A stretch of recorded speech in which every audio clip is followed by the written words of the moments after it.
Okay, so let's talk about these here. These are beans. These Great Northern beans, which is a soup bean, which is a pole bean.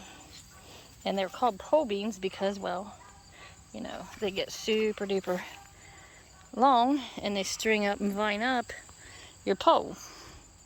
Except I ran out of oomph and time and whatever else person runs out of when they're tired, and didn't get these strung up on poles. So as you can see, they're just kind of twining themselves around the little stakes I did put in here to mark them. Anyhow, they're a green bean right now. They're real flat. I don't know if you can make out any of the bean pods in it where they're kind of curvy like. You can, a little bit maybe. Yeah, there's, that maybe help a little bit more. Anyhow, they will be a dry bean, a dry soup bean.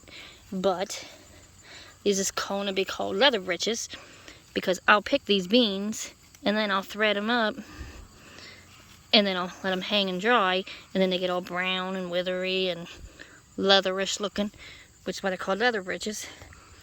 And then when the pod here is dry, that's when you remove it and get the beans out, and then you got your soup bean.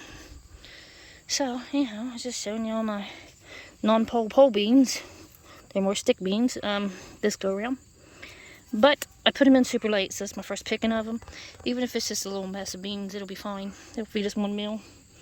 But I'll show you how I string them up here later. Okay, I told you yesterday that I had picked these Great Northern soup beans, which are a pole bean. Anyhow, I'm going to string them here, and that will make them dry out better. And it's literally just a needle and a thread. And run it down all the way through. Space them however you like. Try not to stab through the beans, because that's, you know, that's your meal. So just kind of feel where the bean is. And then just run them down. And when these get threaded up, then I'll hang them in the window there to dry. And then when the husk, or the hull, whatever, is all dried up real good, then I'll remove the bean from the pod, and that will be our dried soup beans. So I'm not sure how long it'll take them to dry out, especially being the time of year that it is, if we run the air conditioner and all that good stuff, and the humidity stays up in here some of the time.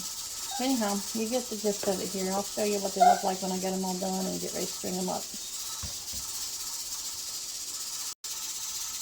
Alright, so I've strung up the leather britches. Minus this one here I missed. Okay, now I've done it. And now I've got to hang them up. And then they'll all dry like this. This allows for airflow and all that. But to hang them here, I'm going to get a little bit of slack in the bottom. Oops, sorry. And then run that through. That way it kind of encloses them all. Like so. Anyhow, there you go. Now I'll just hang them in the window. And then they'll dry and be ready to go. So, then will be called leather britches. I'll show you what they look like once they're dry. Okay, and there they are, hanging in the window from thread, drying out. And all the mother string you see is where I dry all my other herbs and medicinal weed herbs and all that good stuff. But anyhow, there's my beans drying. Looks kind of cool.